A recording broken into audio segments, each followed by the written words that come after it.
त्यांना संपूर्ण हे त्यांना भेट म्हणून देण्यात आली आणि अशा प्रकारे अनेक तलवारी एकच नव्हत्या त्या काळामध्ये, अनेक तलवारी होत्या.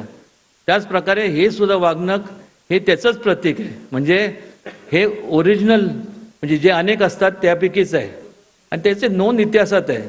प्रत्येक वेळेस असं करून वादविवाद निर्माण करून कारण नसताना मतभेद निर्माण करण्याचं काम जर आणि ते सुद्धा स्वतःच्या व्यक्तिकेंद्रित जे लोक करत असतात, स्वतःच्या महत्त्वाकांक्षा ह्या म्हणजे व्यक्तिकेंद्रित म्हणजे स्वतः मी आणि मीच यांच्या पलीकडे ज्यांना काय दिसत नाही.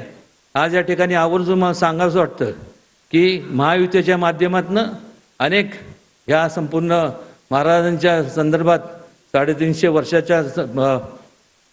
वर्षात पदार्पण करत असताना अनेक संपूर्ण कार्यक्रम वेगवेगळे कार्यक्रम राबवले जातात आणि खऱ्या अर्थाने या संपूर्ण ह्या सरकारचं मी मनापासून अभिनंदन करतो. आमच्या संपूर्ण राजघराण्याच्या वतीने आणि संपूर्ण तमाम सातारकर आणि शाहूनगरीतल्या लोकांच्या पेक्षा संपूर्ण महाराष्ट्राच्या वतीने त्यांचं अभिनंदन करतो की आज आपण एवढं चांगलं हा कार्यक्रम आणि वाघनखं आपण या ठिकाणी आणले. ह्या ठिकाणी आणल्यानंतर केवळ त्या वाघनखांकडं वाघनख म्हणून बघू नका. ह्या वाघनखांनी ज्यांनी स्वतःचं म्हणजे छत्रपती शिवाजी महाराजांचं ज्यावेळेस स्वतःचा जीव धोक्यात घातला, त्यांनी जीवाची पर्वा न करता, कारण की औरंगजेबच्या समोर तर त्यांच्या समोर